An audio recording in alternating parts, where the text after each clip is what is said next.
Welcome to Noon Hour Slides from the Moose Jaw Museum and Art Gallery. We're located on Treaty 4 territory, the traditional lands of the Blackfoot, Cree, Ojibwe, Saulteaux, Dakota, Nakota, Lakota, and on the homeland of the Métis Nation. We pay our respects to First Nations and Métis ancestors and reaffirm our relationship with one another. We gratefully acknowledge funding from the City of Moose Jaw, Sask Arts, Sask Culture, Saskatchewan Lotteries, Canada Council for the Arts, Canadian Heritage, and the Government of Canada. I'm Vincent Houghtaling, the administrative assistant here, and I'm here to welcome you to today's presentation. Now, some of you may remember we didn't have a presentation on April 10th. Where was I? To answer that question, I'm being joined by Dorianna Holowachuk. Welcome.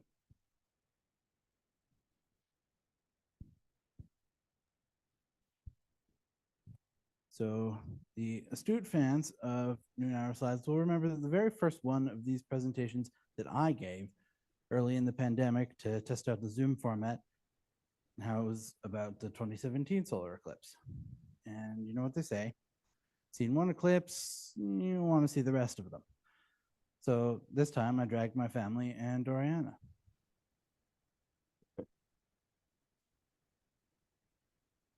And so our journey began, as all journeys do, by flying to Toronto.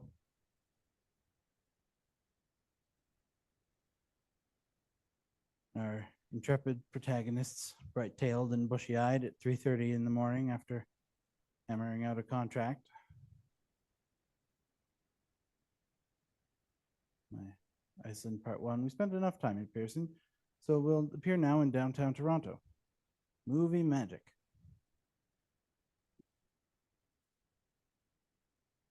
Checked into the hotel, enjoyed the view of the roof goose.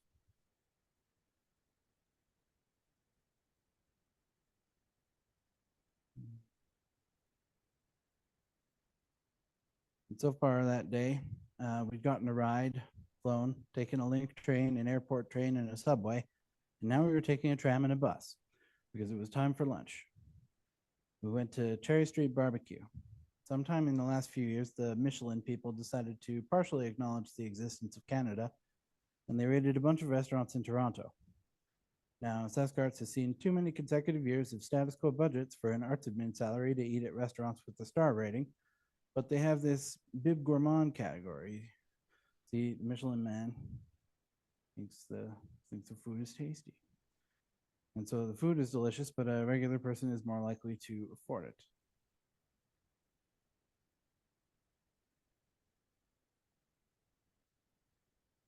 And yeah, it's a neat little place. You just go up to the counter and order it, and they bring it out.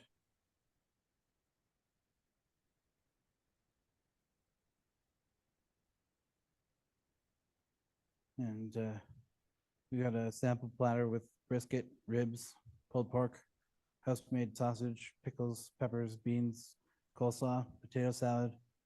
Got some cherry cider to go with it. Worthy meal. Yes, it was very delicious. And for the price we paid, like that fed both of us, and we were really full after. So we definitely recommend checking it out if you're ever in Toronto. Yeah. There we are, ready to eat the food from different angles. We took an Uber because transit from the lower Don lands is a minor hassle. And I hadn't been in a Tesla before. The roof was clear and the door handles were confusing, but we got where we wanted to go. And the next stop was the Distillery District, which is a neat place with a bunch of interesting shops and things. Yeah, like this is the kind of place you could probably have spent a whole afternoon in very easily.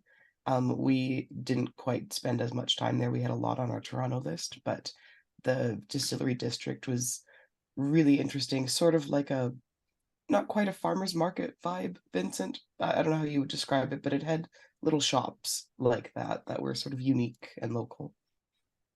Well, and at Christmas time, they have all of those shops, but they also have stands outside and decorations for a Christmas market. It's really lovely. One chocolate place made these chocolate tools that kind of they had a dusting, so they kind of looked like the rusty ones you'd find in an old Oh, garage thing, but they were tasty. And then, lovely. yeah, we tried a variety of gins and some whiskey and whatnot. There were bottles on the ceiling light fixtures and on the racks on the walls, and the actual machine they used to make the stuff was visible through the back. And then we went to some of the shops, got a good Nanaimo bar from a place that has to be selective with his clientele. And yeah, that pigeon has some posts on the internet. A lot of the time it lives in the little nook above the door, and so it'll try to go inside. Hence the sign. And the chocolate store had some interesting bars. We got a peach one and a candied violet one and a black garlic one. And We also had their hot chocolate, which Yeah. was very thick and so good.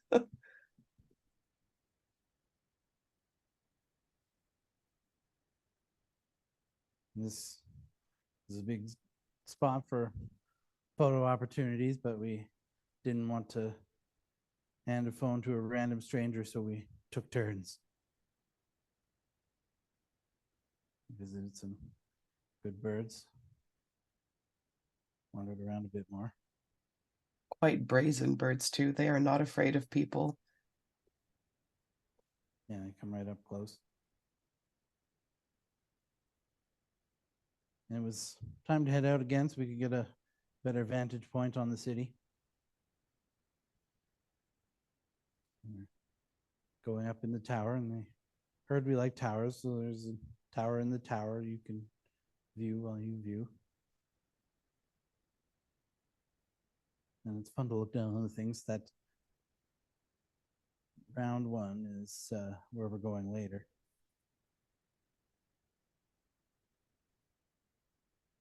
And we were up there too. There's proof of it. This is the stadium where the Argos play, and dome things. I think this little area is where the fair is in the summer. There's the other airport in Toronto on this little island with the runway that abruptly ends right at the lake. I hope they slowed down. And there's the Gardiner Expressway. You get a car later, but didn't want one in Toronto. It's too scary. I want to say this view is of Etobicoke. This is the train tracks, and the building's the home of the Raptors. And they had these little bird pictures on the window, and you could pose with them like you had wings. And down there's the Harborfront Center, and the power plant. And power plant is a contemporary art gallery, and the Harborfront Center is a neat place. It's got like a theaters and things in it, but it's also and there's like a kind of a bit of a shopping center and some grocery stores and things, and then it's also a place where people live. It's just got apartments and stuff, sort of a mixed use development. And then looked at some of the planes at the airport. Yeah, you can see the Royal York Hotel and the train station, City Hall. Further evidence we were up there. We went down to the lower viewing area, which was under construction. And we looked into going up to the higher part where you can feel the building move in the wind.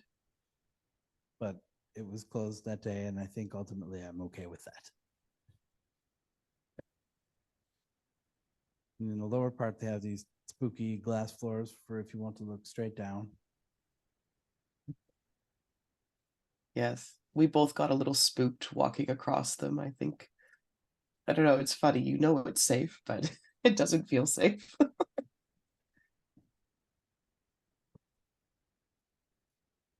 Say, if I had a nickel for every time I've seen somebody busking with an Arhu at the base of a city's iconic observation tower, I'd have 2 nickels, which isn't a lot, but it's weird that it's happened twice. And our next destination was the aforementioned round place, Roy Thompson Hall. We were able to catch an interesting show from the Toronto Symphony. And they had the host of the podcast and Netflix show Song Exploder on stage with the conductor and the orchestra. And they went through the Rite of Spring, breaking down all the interesting bits, having specific instruments and sections play the parts to listen for. And then at the end, they played the whole thing through for an audience that now had a deeper appreciation of what they were hearing. And what's interesting about this particular concert is that a lot of people who had never been to a symphony orchestra concert before were drawn in because the Song Exploder person was there. And there was a heavy emphasis on education and just understanding, like, classical music has its intricacies, and it really, like, even for people who do have an understanding of classical music, it was a really interesting experience. But what was really fun was just seeing all of these people, especially some young people in the audience too, who had like a new thing that they now wanted to support and learn more about. Really clever programming. Well, it was a big room, big group. All the instruments, most of the parts seemed to be doubled. It was really cool. Mm-hmm. And then at this point, we're exhausted because we were at the airport at 3-something, and it was time for fast supper and bed. In the morning, we went for a walk. It's all that flower. There were so many daffodils and tulips, like all over the different places we went in Ontario, but especially daffodils. We saw a lot of them, and it was really lovely. And we went past this asparagus park to check out the St. Lawrence Market before our train. There were lots of tasty foods. We had to get the classic female bacon sandwiches. Mm-hmm. Got ours with. And that's the kind of place you want to leave more time to explore. Sadly, we didn't have a lot of time to look around, but that's the kind of thing that you could spend a whole morning at. Really fun, and it's quite large. There are a lot of vendors, and everything was very fresh and very delicious. So if you get a chance, check it out. Yeah, we got our sandwiches with the honey mustard and maple mustard. And our hotel had a robot named Marley, whose job was to handle room service things. He would deliver snacks and extra towels and stuff. But I think Marley is new, so I forgive him for not being all that good at his job yet. Yeah, back to the station. And nice day. The building itself's really cool. It has lots of intricate designs. It was time to catch our train. And many spoils from the market to eat on the way. Well, one of the stands we went to was this Future Bakery, and it was interesting. Their family business that was handed down from someone who learned to bake in the court of Tsar Nicholas II, and had success with a bakery in Chernobyl before fleeing to Canada in World War II to start this business. And yeah, lots of tasty things from there. Yes, that meringue is probably the size of my hand. We did not eat it in one sitting. I think I still have some of it left, actually.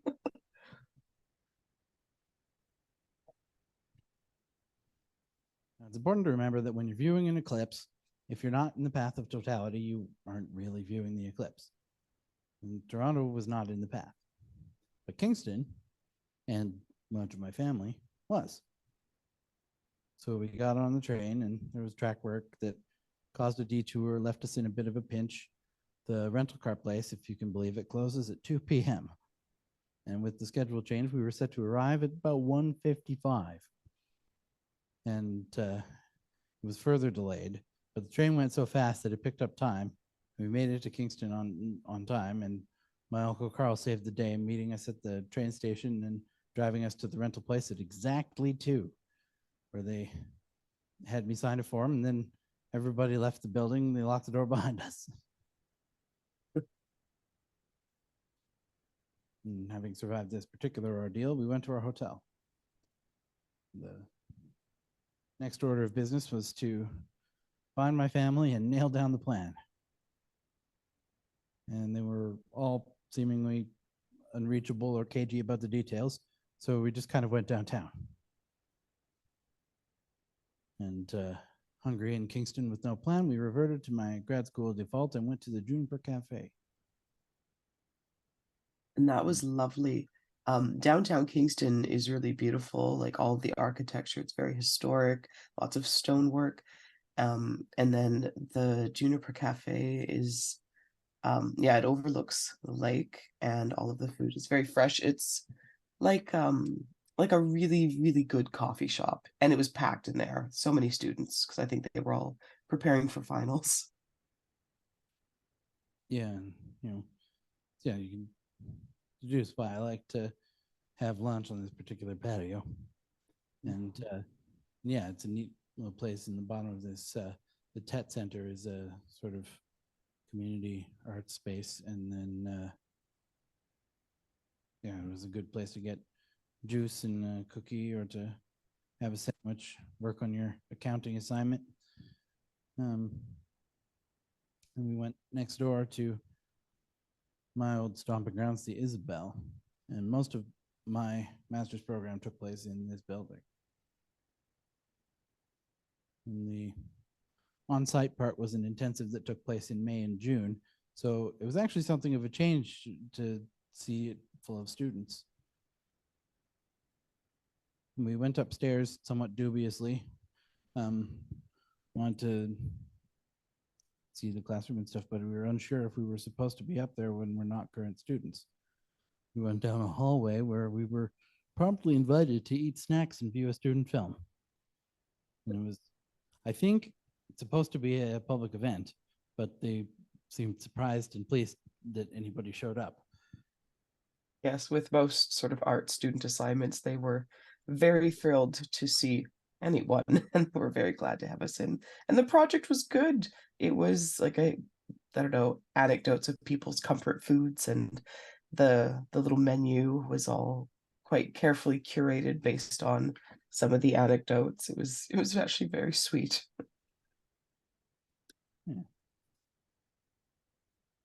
We went downtown just slightly too late for a sea shanty event, tragically, but we happened on a store with a selection of imported Lebanese chocolate. And we finally got a sense of the timings of things and went to Uncle Carl's house for supper. And there were cardinals.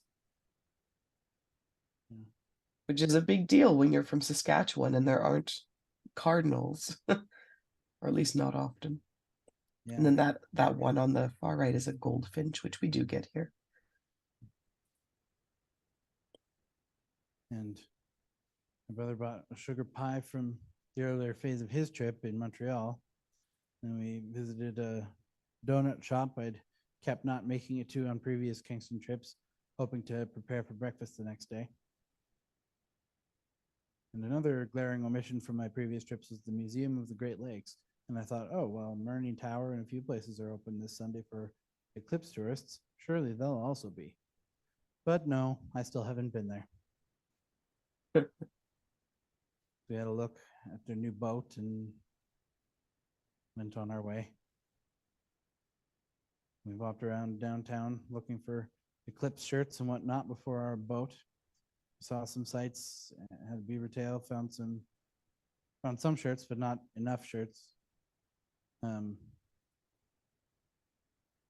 then here's our boat for the Thousand Island lunch cruise.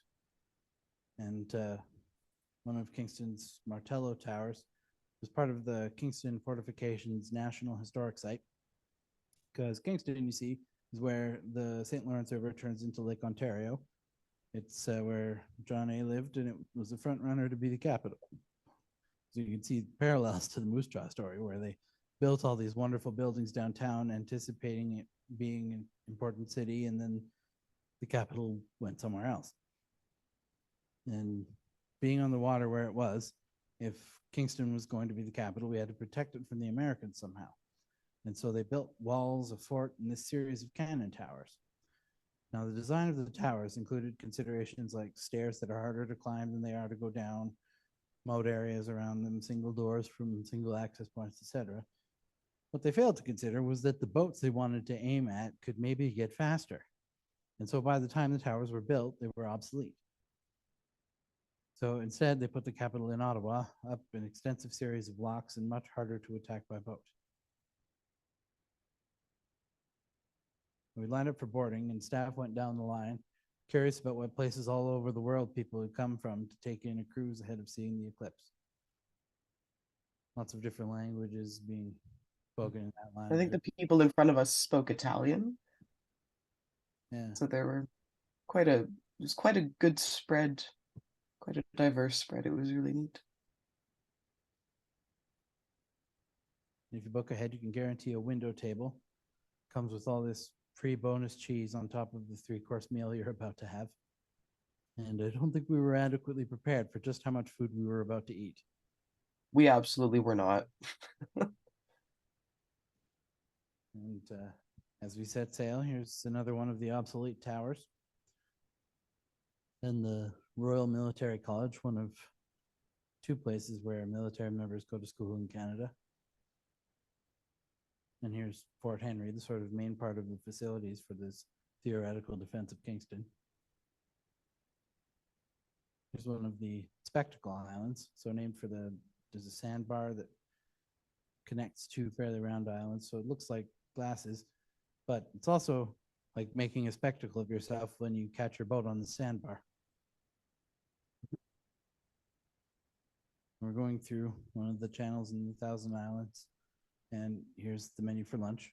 The salad dressing was a red pepper citrus vinaigrette. Missed opportunity. 1,000 missed opportunities.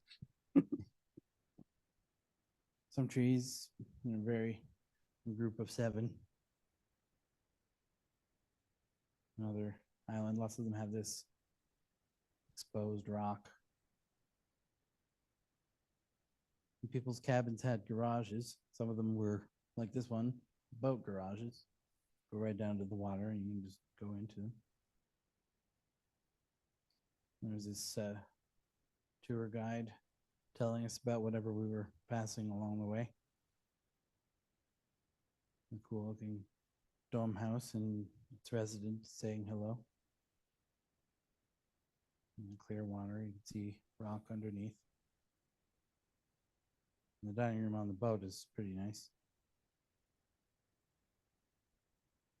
We weren't sure if it was entirely necessary to mount the park signage directly on the exposed rock, but that's what they did, I guess. Lunch was served, chicken supreme and beef short rib, respectively. Fancy house. Be nice to live in one of these, so long as you never had to go anywhere. After the main course, we went upstairs to the viewing deck outside. Had a look at the wake and the faux paddle wheel. Nice view. There's a little lighthouse. And this mansion has a heated road, so they never have to shovel it in the winter. And it belongs to the guy that invented the little air fresheners shaped like trees. And he has several places. It's apparently a good thing to have invented. And some cheesecake for dessert. They also gave us a leftover chef special brownie. There's Kingston City Hall as we return to town. And good to look at this last, a nice map of all the shipwrecks in Lake Ontario. After the boat, we went for a walk on the Queen's campus. Stopped by this school library where I did some work when the internet was out at home. In Ontario Hall, where my mom did most of her classes. It was locked, so we couldn't have a look inside. And fun clock tower.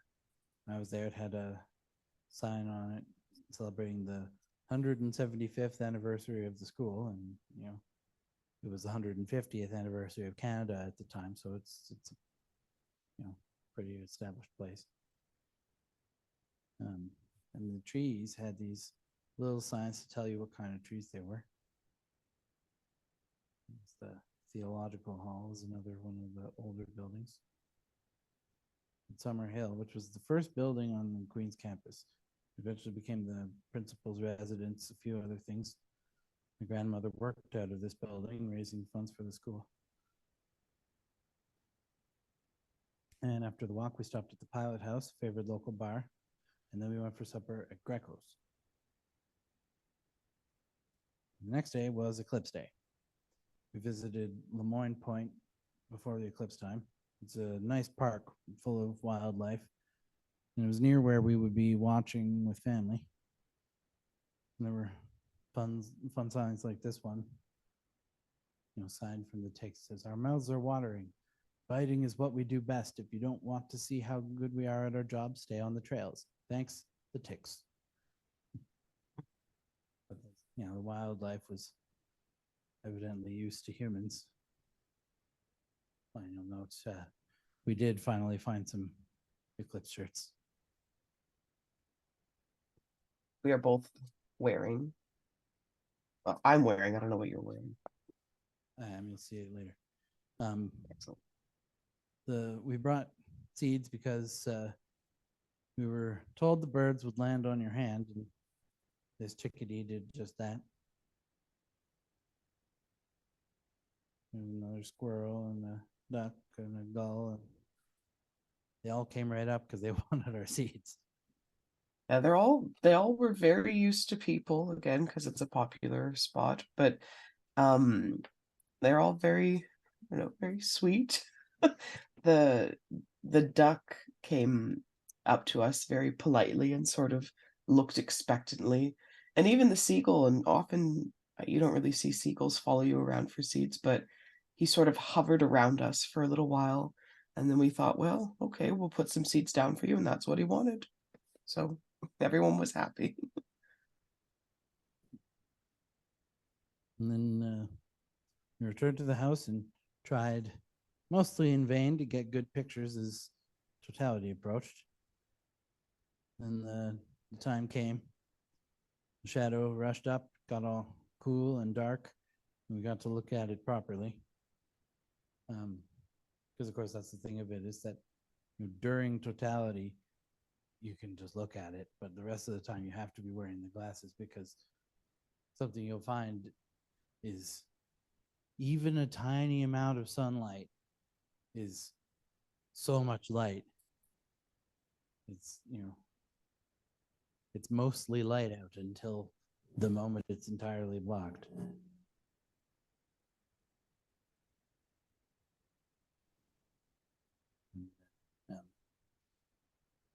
After totality, we looked at these interesting shadows, because they're kind of sharp on one side and then blurry on the other. And if you look through a colander or something, lots of little holes, they all have the shape of They're all little crescents. Yeah. So the colander just works like a rudimentary pinhole camera. Really. We were going to make a pinhole camera, and then we spent too long with the chickadees, so we didn't have time. But it was worth it. Yeah. You can sort of catch a little bit of the remaining blocked sun.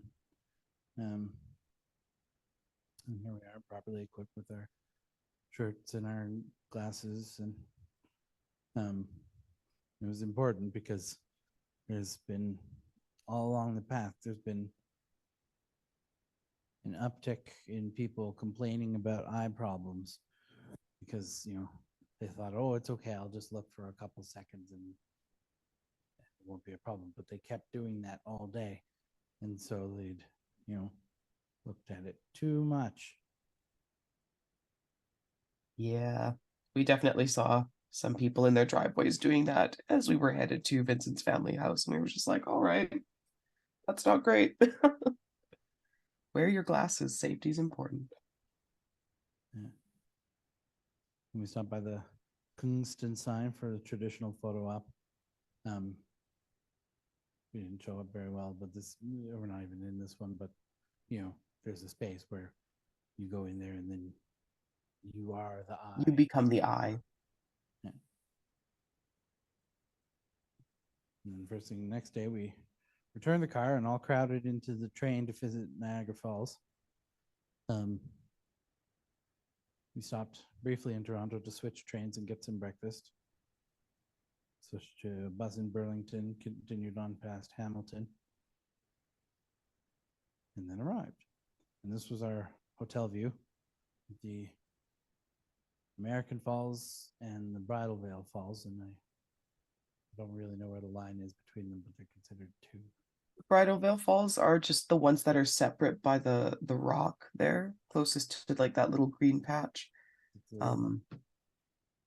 Yeah, just like the little ones off on their own. Probably named so to, encourage some wedding tourism, no doubt. Yeah, I do love that. And you could sort of open the window. It's not quite a balcony, but there's like a barricade. You could poke your head out and have more of a look around. That was lovely. Beautiful view. There's that tower in the background there that we go to later.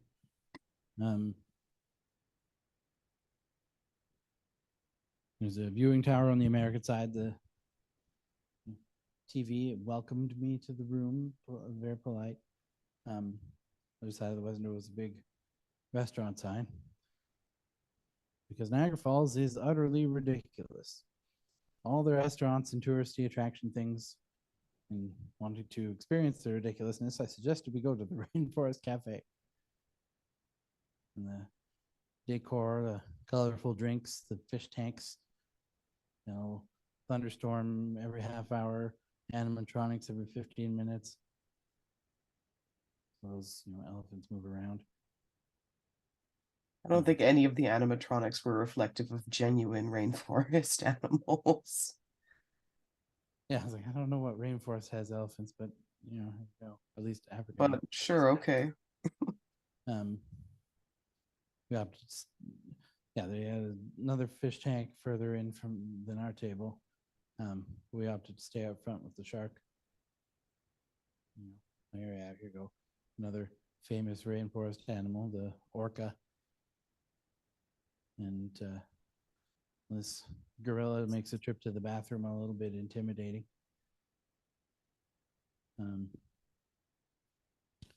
By this point, my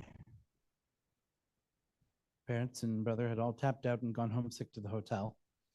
Dorianna tried to rally, and we went down for a boat ride.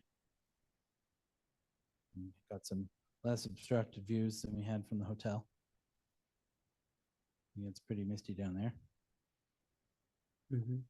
Out on the boat. Up there's the bridge. You just walk across that and you go to the US. Proof we were both there.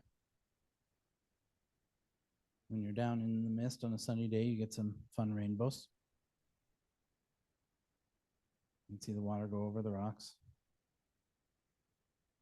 At the edge of the big one. And around we go. There's the Bridal Veil Falls. Or maybe I'm a few slides behind you. I don't know. Something, this one. Yeah. Anyway. And here came the part where the mist and spray were so aggressive we couldn't really capture much. These ponchos really are unnecessary. Mist is like a kind term. I would just say like water. It was wet. Definitely like where, you know, I don't know, what is your comment here on the ponchos, Vincent? I think you had some particular comment. I mean, I said the comment, just that Oh, okay. They're nice, very necessary. so splashy, and so there we look a little further inside the boat when our faces weren't full of water. And then Dorianna got sick too, so I had to look around the chain restaurants and things. And this combination Burger King haunted house roller coaster, wax Taylor Swift, the glowing eyes, the animatronic Pharaoh. And I took a moment to meet up with colleagues at the conference. I was at the Canadian Museum Association conference, is why we all went to Niagara Falls immediately after the eclipse. And then returned to the room to look at the lit up falls. And in the morning, the conference began in earnest, and the opportunity to see Wendy Fitch, the retired director of the Museum Association of Saskatchewan. She was inducted into the CMA Fellows, which is kind of the highest honor a museum professional can have in Canada. So it was very exciting.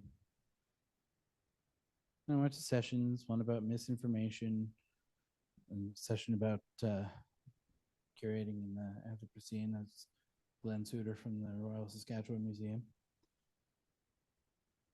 And the next morning was very foggy. I went to a session about projects in small museums. Dorianna felt well enough to go upstairs to the pool. Rest of the day followed. I went That's the view from the pool, oh yes, that, yeah.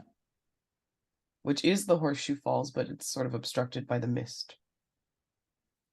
Well, not sort of, it's completely obstructed. Yeah. And yeah, I attended the most exciting and engaging presentation about air conditioning that I had ever seen or will ever see again. And from there, I went to the closing reception at this Niagara Parks power station. And until 2006 or something, it was a functioning hydroelectric power station. And now it's a museum about the work that was done there. And we had some tasty foods and, you know, really elaborate desserts. But I had some of the food and then got summoned into the main space for an interesting light show. There was projection on the walls and on the big turbine things, and ultimately didn't get to try everything, but the experience was worthy. We went down the elevator to the tunnel. You walk the length of it and you come out at the falls. And in the meantime, there are signs telling you what's above you on the surface. Then you emerge here down near the water. It was pretty foggy, but it was cool, and you got the experience of the sound and the whooshing, and the rolling water, and the foggy view of home, or, you know, hotel there. It was far enough away that it wasn't so splashy as the boat, but it was close enough that when you go down there, they still give you ponchos. And back up the shaft to check out the museum, see another immersive light thing, and long row of equipment from the power station. Light it up for the night. We returned to town, did a bit of exploring, see the wax Joker in jail underneath the Wendy's, for the many candy and souvenir shops. You know, it was all mostly junk, edible and non-edible. There was a big outdoor dinosaur mini golf, but there was conditions were never quite right for us to do that, or the go-karts or any of that. But this Ferris wheel is self-contained, climate controlled. So we did that. Had nice views of the glowing town. We ordered room service. And that was reasonably priced too. I think it was like $15 a person. It's true, yeah. I've been on like for where we were, that was a reasonable price. Because you know, a lot of the places in Niagara Falls will sort of gouge tourists.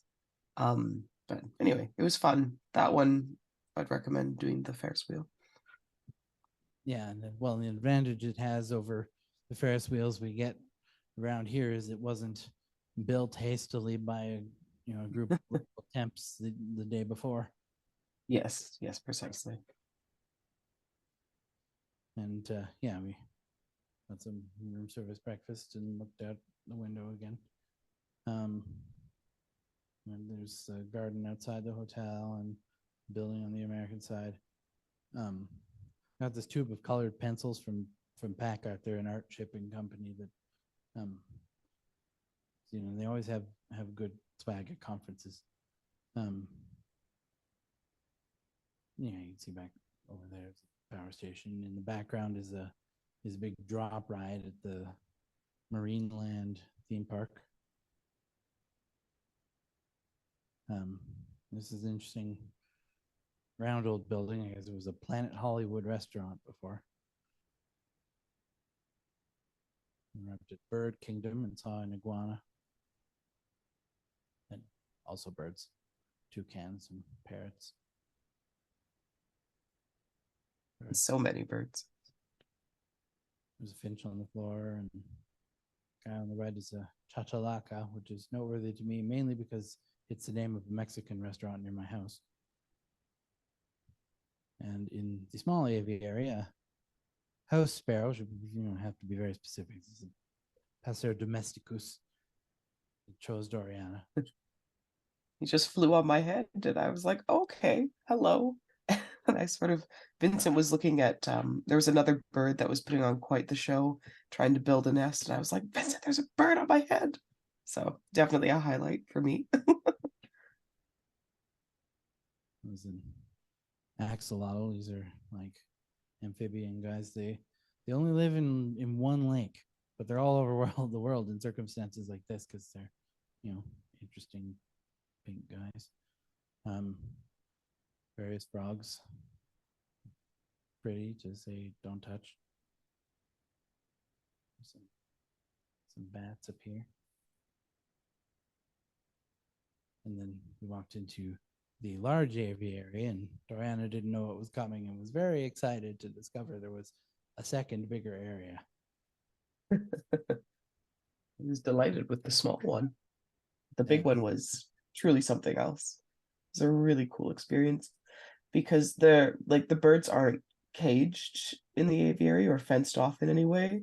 So you'll be just walking along and then something will swoop past your head and you'll be like, oh my God, that has like a 6-foot wingspan. Great. So if you're skittish, maybe not the place for you, but if you love birds and you have sort of natural curiosity, then definitely check it out. It was a lot of fun.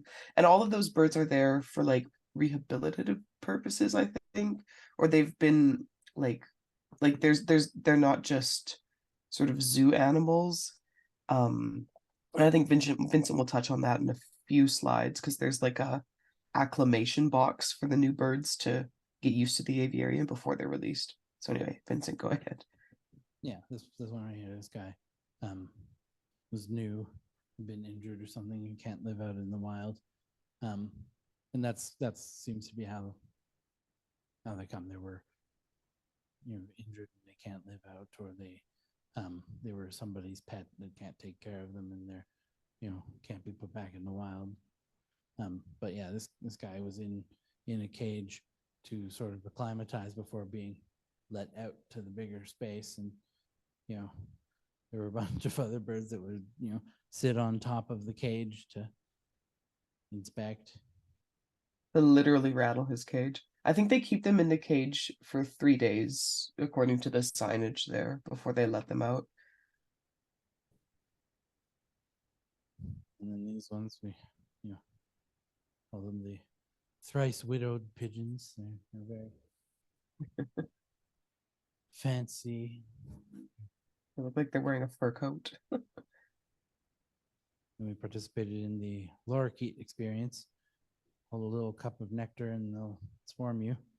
And it was one of the only things in this town that is kind of a good deal. Yeah.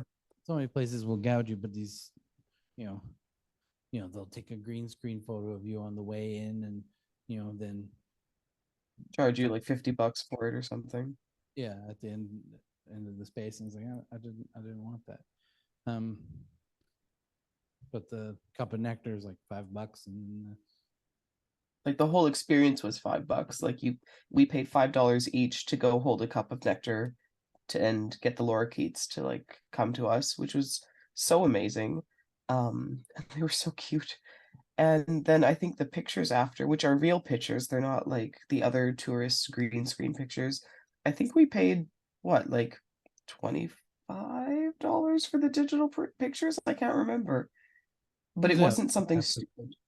but we got the whole set, and Yeah.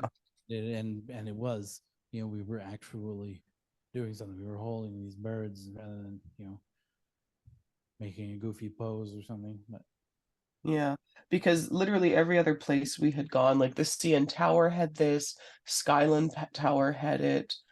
Um, there were other places too, but everything was set up in the same way where like you come in and there's a green screen and they take a group picture of you, and sometimes they'll tell you certain poses like, oh, it's going to be this CGI or whatever. We're going to put like a butterfly here, or you're falling over the waterfall, look scared. But it's so disingenuine. So the Bird Kingdom had a really lovely thing set up, and it was, it was more reflective of the experience we had. yeah, Anyway, Big P fell, golden guy. it's a big bird. That was got a good head, fuzzy. So friendly, walking around on the ground. Tortoise, and classic parrot you think of when you say parrot. We'll walk a little bit in the wrong direction, but we get on the bus, and the bus here is kind of neat. The hotel just gave us a pass for to take the bus, and it just goes around between the different attractions, and you just sort of tap it and get on. And we went to the butterfly house. They're all just flying loose in the space, so they have a sign at the entrance telling you what to expect. And this is a nice place you can sit and look around. Mm-hmm. And, cocoons and the new ones, and when we're eating fruit, lots of different interesting plants throughout. And this guy eating some sweet juice, and striped ones hanging on the plants. And after we were there, we headed up for a brief stop at the falls themselves. The power station was visible from there. Rushing, and majestic, surrounded by the interesting rough water flowing over the edge, making the more than a mist at the bottom, and kind of comes all the way up. You can ride these things up the incline if, unlike us, you're not headed back to the hotel before supper. And this garden area on the way back, and the interesting gazebos in the park.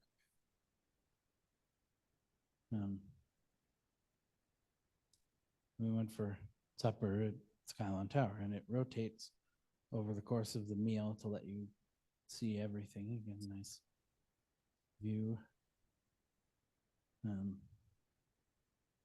Though everybody's camera, of course, comes out a little more when your table points at the falls than it does when it points at the parking lot. But the casino and the water tower, and supper came, salmon and steak. Yeah, the food was really delicious. And while, a little bit more expensive, it was definitely worth it for the experience of just being in that rotating tower and seeing all of the views. Definitely a worthwhile consideration if you're ever in Niagara Falls. We both really enjoyed it, I think. And actually, as you're rotating, there are these little fun facts written along the ledge that you pass by. Because the outer like ledge and the windows are all stationary. It's just you're on this rotating thing. And it'll say like, oh, from this point of view, like Kingston is so many kilometers away or whatever. And I don't know, it was very amusing. Yeah, and but like don't set your phone down on it or something because No, they even have signs saying like, don't put any of your belongings on the ledge because you will be parted from them. The ledge doesn't move with you. and yeah, everything lit up was a nice view over the town and the river. And when we got back around, the falls were lit up.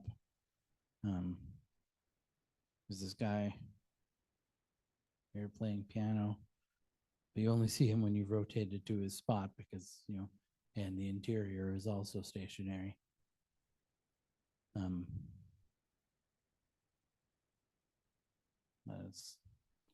It's nice, all the tourist trap nonsense doesn't really ruin the experience of the falls. So yeah, this pie was really good, and got some ice wine. Ice wine. Popular thing from the area because they get the right conditions. And then we got to go up the level to the observation deck to have a look around, and you can go kind of outside where it's just like meshed in and you can feel the wind and stuff. It was kind of a lot, so we weren't out there for very long. Yes, I think you held my dress down at one point. It was very windy. Yeah. And international tourism locations require multilingual admonishments for breaking stuff. And although I was really hoping that they would rhyme in each language, but they don't. They're just direct translations of the initial rhyming thing. And we casually wanted to check out a casino, but we were informed that at this point, the one attached to our hotel is not the casino, and instead the one near the tower was. So we checked it out. And some, fun light fixtures. And we did a gambling. It was quite a beautiful facility though. It's got like this little sort of indoor mall type of thing as well. There were some places to shop. And then of course the casino itself was vast and there are some restaurants within it. There was a very good noodle place apparently that we found but didn't go to because we were very, very full. Anyways, I think this is us doing a little bit of light gambling. I think we each lost about what, $5 or so. Well, oh no, you made money. I made money, yes. I think I ended up with 1 cent. Yeah, that's your little cash out for 1 cent, and then yes, yeah, I put in $5, pulled it once, and it replenished my $5. So I pulled it again, and it put me up to $18.50, and so obviously I cashed out immediately. Yep. Having defeated the casino, I was lucky. I was not going to mess with it further. Because the design of the place is sort of, it's beautiful, but it's intentionally confusing. Yeah. And like all of the music on all of the different machines is in the same key, so that it kind of keeps you in the same mood. In the good mood. C major, to be specific. Yeah. There are various games. Some were more traditional, and some made a little more digital than I think I would enjoy. But yeah, we went to this cool glowy fountain. Was one of the things we could see from the tower that drew us to this casino in the first place. And we have one more night view of the falls from the hotel, and one more misty day view. because it's time to check out and head back, but not before checking out the other side. We grabbed our passports and went for a walk across the bridge. It's a fun notion to walk it. They were surprisingly smooth about getting us through customs. I guess, we weren't carrying very many things, and we were just sort of going to look at something. I think they're relaxed. Yeah, they're used to that sort of thing. Yeah, view from the bridge is nice. Traditional goofy crossing a border photos.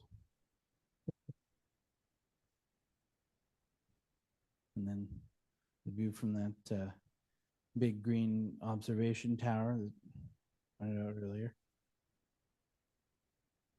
Look back across to our country and our usual view spot, kind of where our room is like here or so. And back over there's the bridge. And looking down, that's where people get on the boat that we took. And at the bottom of this tower is where people get on the American boat, which we didn't, but this is where we would get on if we were going to. If you had a It was poncho, quite rainy and cold that day, so we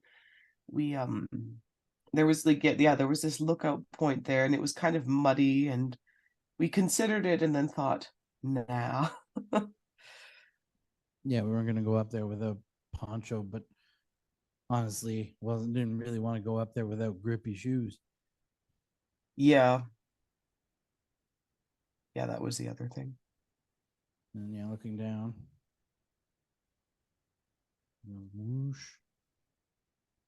and then we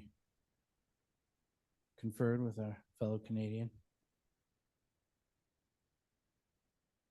and just like the rapids up at the top in the river are pretty neat too. Yeah.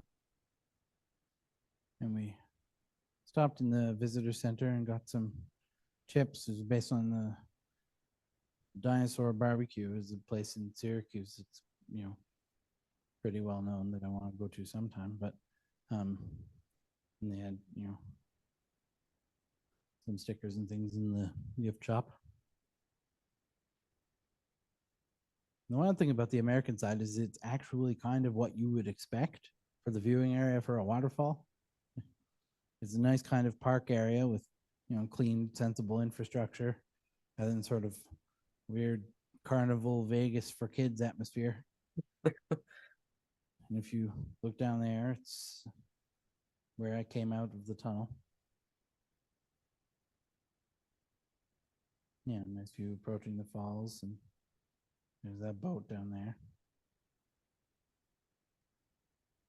Good viewing area. You can see this from the other side. It's pushing all the water. And over there's the visitor center on the Canadian side, and the other place we viewed it from. It's nice and misty. And fun to watch the water roll over the corners of it.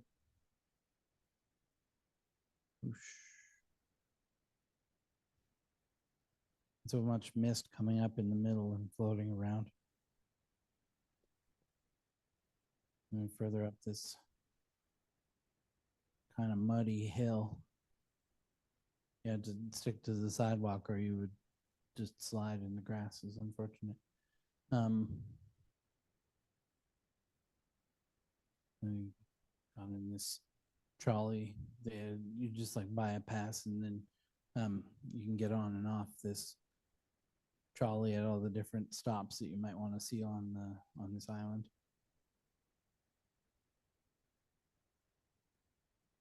And there's this sort of dam infrastructure a little further up the water, and it might be involved with the power, but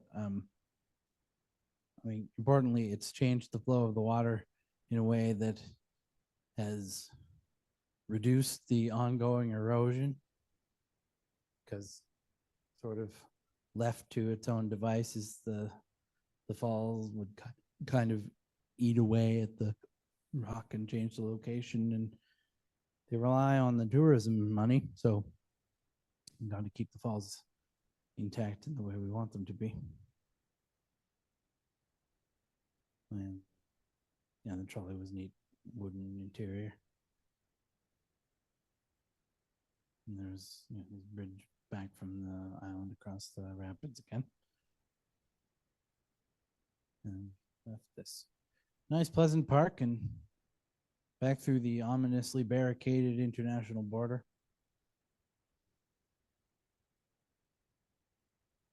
And back across the line. Oh, and there's Bird Kingdom, where you can see the sort of roof of the aviary part. And we just had to go back up to the hotel one more time to grab the bags, because even when you checked out, they had a spot where they would keep the bag for you so you could do a bit more exploring before it was time to leave. We popped up and grabbed some fudge from the fudge store, and then because of the way we were able to time it, we didn't have to take a bus this time. We could just get on a train and take it directly back to Toronto. And we sat on the upper floor this time for the view, and we got to see a few more things than we did on the bus, including some swans. In case you thought we wouldn't get any more birds into this presentation, Yeah, so that was our trip. We had a lot of fun, and yeah, I don't know. I have nothing else to say.